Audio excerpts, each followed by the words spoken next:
There is a quiet truth that sits beneath the ache of every soul that has been wounded by deceit, manipulation, and cold disregard. It is this: your wound is not your identity.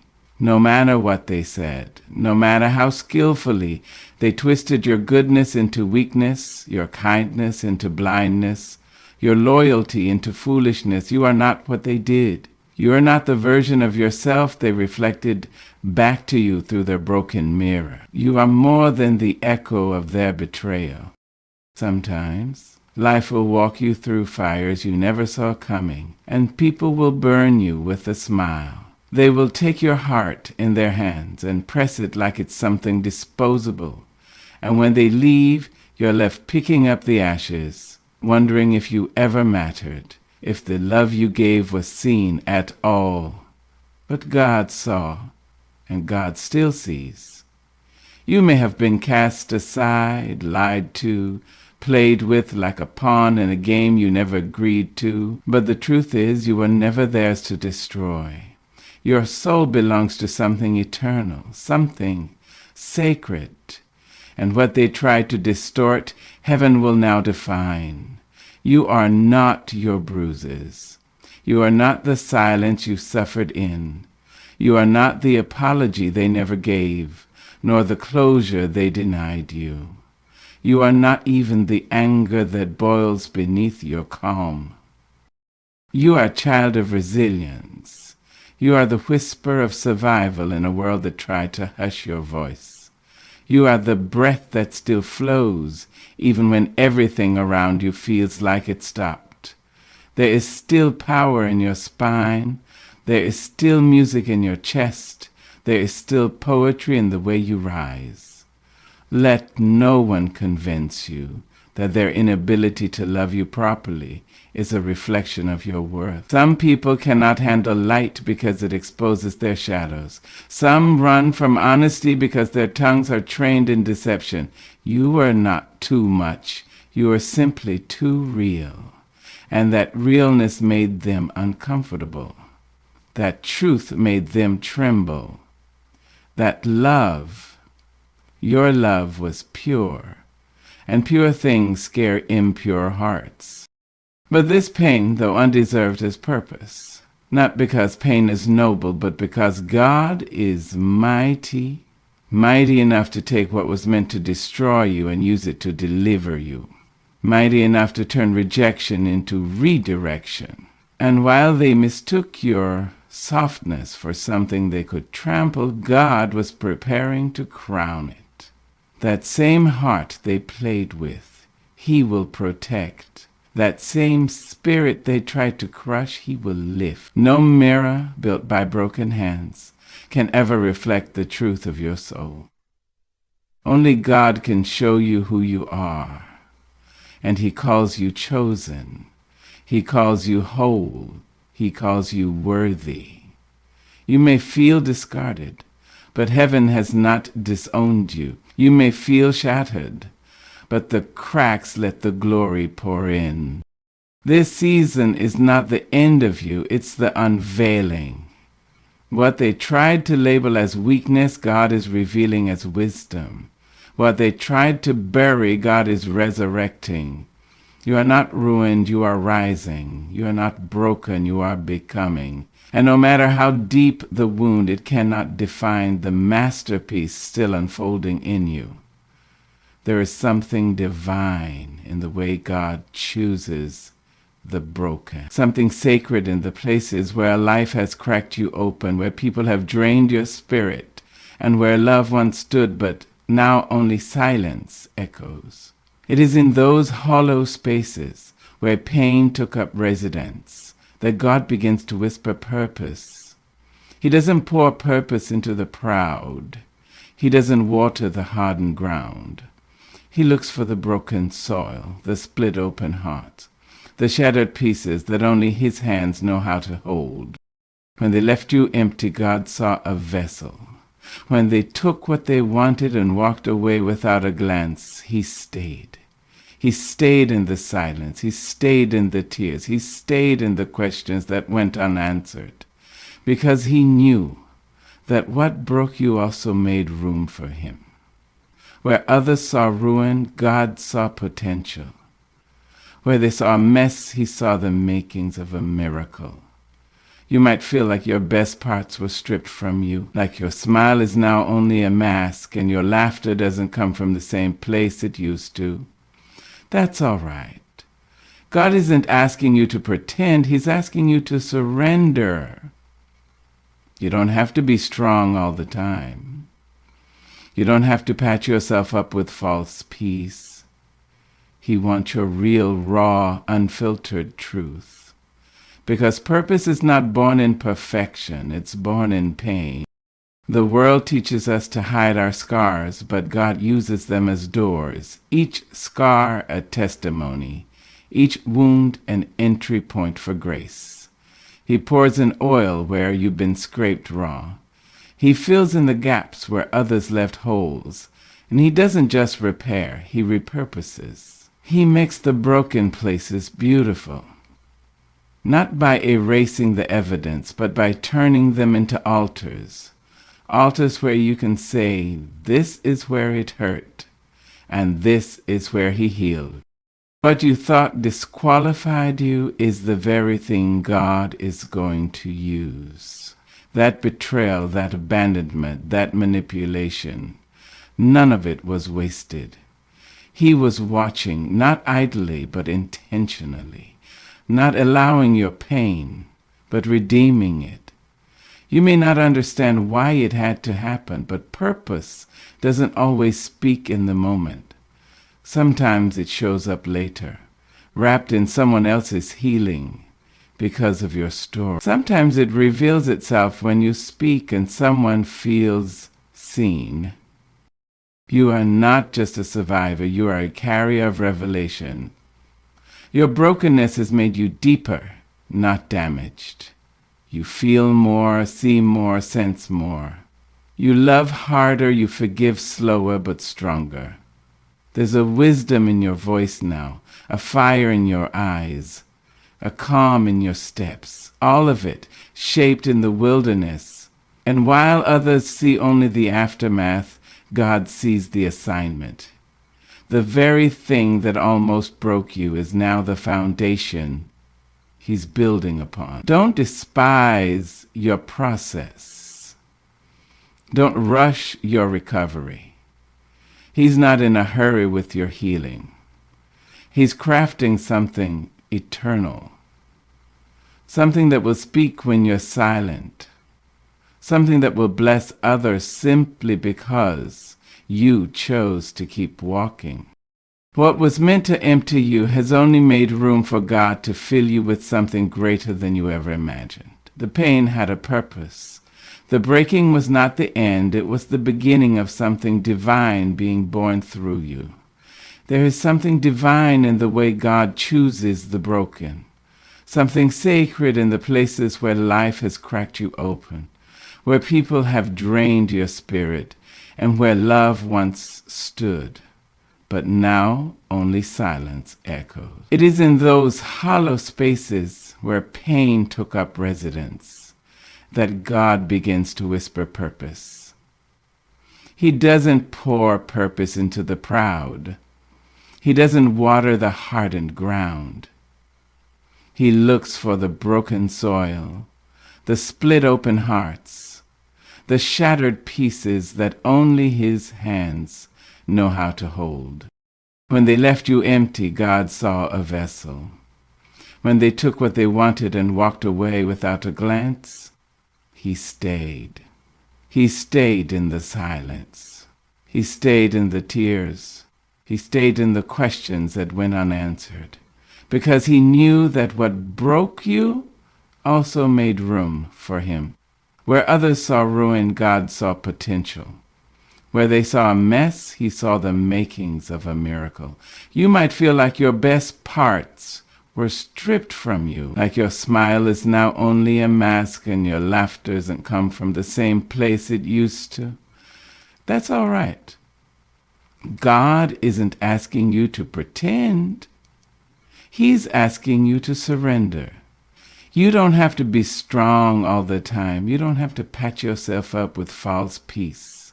He wants your real, raw, unfiltered truth. Because purpose is not born in perfection. It's born in pain. The world teaches us to hide our scars, but God uses them as doors. Each scar a testimony, each wound an entry point for grace. He pours in oil where you've been scraped raw. He fills in the gaps where others left holes. And he doesn't just repair, he repurposes. He makes the broken places beautiful, not by erasing the evidence, but by turning them into altars. Altars where you can say, this is where it hurt, and this is where he healed. What you thought disqualified you is the very thing God is going to use. That betrayal, that abandonment, that manipulation, none of it was wasted. He was watching, not idly, but intentionally. Not allowing your pain, but redeeming it. You may not understand why it had to happen, but purpose doesn't always speak in the moment. Sometimes it shows up later, wrapped in someone else's healing because of your story. Sometimes it reveals itself when you speak and someone feels seen. You are not just a survivor. You are a carrier of revelation. Your brokenness has made you deeper, not damaged. You feel more, see more, sense more. You love harder, you forgive slower, but stronger. There's a wisdom in your voice now, a fire in your eyes, a calm in your steps. All of it shaped in the wilderness, and while others see only the aftermath, God sees the assignment. The very thing that almost broke you is now the foundation he's building upon. Don't despise your process. Don't rush your recovery. He's not in a hurry with your healing. He's crafting something eternal, something that will speak when you're silent, something that will bless others simply because you chose to keep walking. What was meant to empty you has only made room for God to fill you with something greater than you ever imagined. The pain had a purpose. The breaking was not the end. It was the beginning of something divine being born through you. There were nights when you cried in silence, with your face turned to the pillow so no one could hear. Days when you smiled in public, only to fall apart behind closed doors. You told yourself to be strong, to carry it, to survive it, and you did. But it wasn't your strength alone that kept you standing. You were never alone. Though it felt like the world had walked out, like no one saw the weight you bore, there was one who was there the entire time. You were being witnessed, not by people, but by God. In the quiet, he was listening. In the chaos, he was present. When you were doubting your own worth because of how they treated you, he was whispering truth over your soul. Every tear you cried was counted. Every prayer you didn't have words for was translated by your spirit. When you questioned why love had to hurt so deeply, God was already preparing the answers, not to be spoken but to be lived out through your healing. They may have laughed behind your back. They may have pretended to love you while slowly eroding your sense of self, but they were not invisible in their deceit. God saw it all. And not once did he mistake your silence for weakness. Not once did he confuse your endurance for consent. You were never foolish. You were faithful. You were never naive. You were nurturing. And while they overlooked your heart, God held it in his hand. It is easy to feel abandoned when the people you loved most chose to turn their backs. But abandonment by man is not abandonment by God. Sometimes he allows the crowd to disappear so that his voice can finally be heard. He lets the noise die down so you can hear the sacred, the truth that you were carried the whole way. Not one moment of suffering went unseen.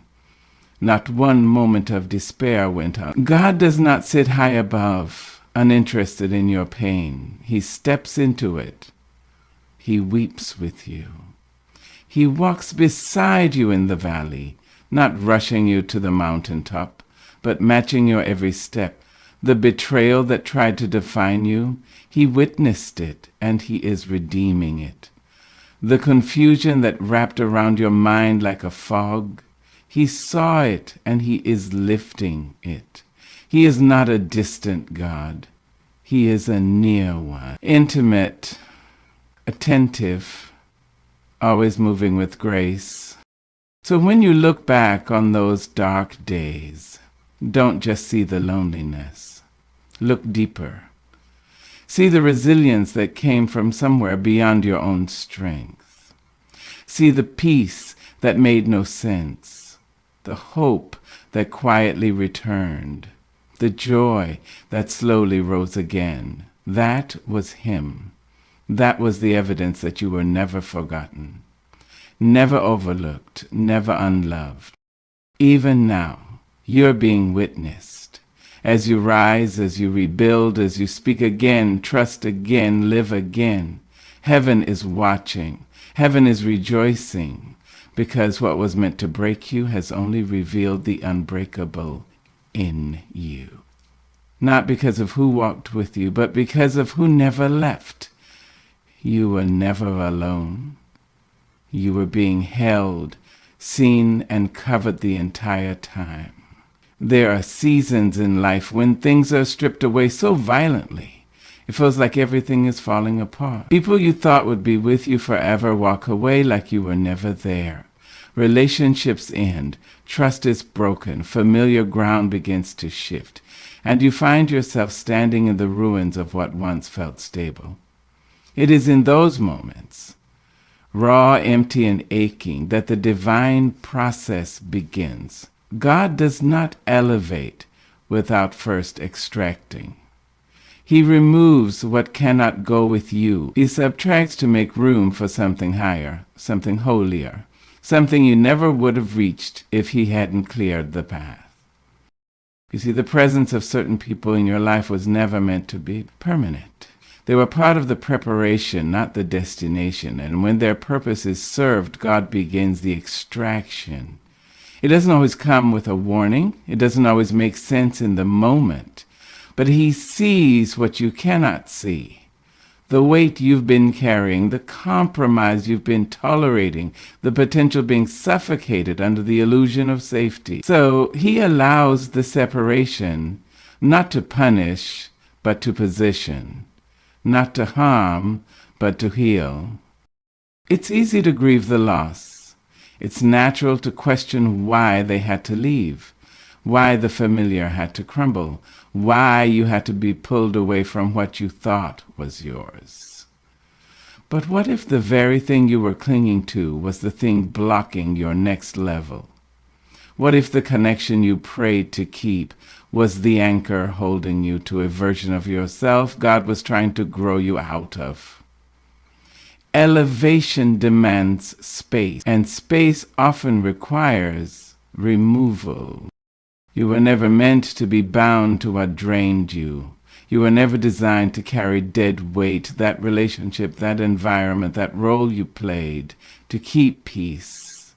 It served its time, but now God is calling you higher. And higher always comes after the cutting.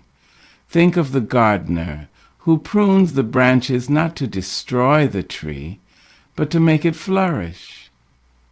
Think of the goldsmith who refines the metal not to break it, but to bring out its brilliance. That is what God is doing with you. The extraction may feel like abandonment, but it's actually attention, divine, intentional attention. God is watching you so closely that he's making sure nothing unnecessary clings to you on your journey upward. He is not in the business of elevation that compromises your integrity, peace, or purpose. He wants your elevation to be sustainable, and that means removing anything or anyone that cannot hold the weight of your destiny. It's not rejection, it's redirection. It's not loss, it's liberation. Let it go. Mourn if you must, but don't go chasing what God has already released you from. Trust the removal, trust the shift, because where He's taking you, the air is thinner, the view is clearer, the noise fades, but the clarity sharpens. What you thought you couldn't live without, you'll soon realize was never your source to begin with. God was, God still is. So stand tall, even in the middle of the breaking. The extraction is evidence that elevation is near. Something higher is calling you. Something deeper is waiting for you. And the climb always begins right after the release. There is a sacred turning point in your journey. When you stop seeing yourself through the lens of what happened to you and begin to see yourself through the eyes of the one who carried you through it. You're not a victim, you're a vessel. The pain didn't come to define you, it came to shape you, to carve you, to prepare you to carry something greater. It didn't come to label you, it came to anoint you. And though they tried to diminish your voice, though they tried to silence your light, they didn't know that God was using every blow to make room for glory. You've been through seasons where love was laced with control, where affection came with conditions, where presence turned into punishment and attention became a weapon. But even then you survived. Even then, something in you refused to surrender to the darkness. That something wasn't pride. It was purpose. It was the echo of heaven in your soul, reminding you that your story doesn't end in pain. It transforms through it. Victimhood says, "Why me?" Purpose says, "Watch what God will do with this." Victimhood waits to be rescued. Purpose walks in the fire and still believes. And you kept walking. With trembling hands and a weary heart, you still pressed forward. Not because you had all the strength, but because God held you together when your world was coming apart. That's what vessels do. They carry what they didn't think they could. They hold weight without breaking. They pour out even when they've been emptied. And God uses them not because they're flawless, but because they're willing. Everything you endured was molding you into someone you couldn't become by comfort alone. The pain gave you depth. The betrayal gave you discernment. The rejection gave you redirection. Every scar on your heart became a doorway for light to shine through. And now, when you speak, there's weight behind your words. When you love, it comes from a place of knowing. When you walk into a room, you carry something that can't be taught. It had to be lived. You're not just someone who survived something hard. You're someone God chose to speak through, move through, breathe through. That means your life has layers. Your presence is prophetic. Your testimony is oil. What broke you in one season is now blessing others in the next. That's what vessels do. They don't just hold the glory, they pour it. They don't just wear the crown, they remember the cross. Let the world say what it wants. Let them misunderstand you. You know who carried you. You know what you've been through. You know the nights you cried until your chest ached and still rose the next morning with grace in your mouth. That's not weakness. That's holy strength. That's divine endurance. And now you get to stand not in shame, but in sacred authority. You are not just here to exist, you are here to be used. Every moment, every tear, every lesson is now part of the message. You're not a victim, you're a vessel, and you are chosen for this. There is a quiet that comes after the storm, not the silence of emptiness, but the stillness of healing. Peace doesn't always arrive in a blaze of glory. Sometimes it walks in gently, like a whisper after years of screaming. After the betrayal, after the confusion, after you've cried out to God asking why, peace shows up not because the pain never happened, but because it no longer holds the power it once did. Peace is not the absence of trouble. It is the presence of God. It is the inheritance reserved for those who endured the shaking and chose not to harden their hearts. You carried more than you should have. You loved past the point of wisdom. You gave chances long after the evidence said stop. But that's because your heart was pure. You didn't see through the lens of strategy. You saw through the lens of soul. And when the ones you trusted turned on you, when the hands you held became the hands that wounded you, you felt the kind of pain that has no language. But even in that valley, peace was already being prepared. Peace doesn't always look like everything going your way. Sometimes it looks like the strength to walk away. Sometimes it looks like laughing again after months of numbness. It looks like the ability to hear their name and not feel a lump in your throat. It looks like sleeping through the night without dreams that haunt you. Peace is the healing you didn't know you needed. It's the divine apology to your spirit after everything you endure. The world tries to tell you that you'll never recover, that the scars are permanent, that once your soul has been mishandled, you'll never be whole again. But God speaks differently. He calls you not only healed, but holy, not only restored, but renewed. He says, what was meant for evil, I will use for good. And peace is part of that good. It is the quiet reward for not letting bitterness take root, for choosing grace over revenge, for walking away when you could have struck back. There is a peace that surpasses understanding, not because it makes no sense, but because it comes from a place deeper than logic. It's the kind of peace that doesn't need external validation.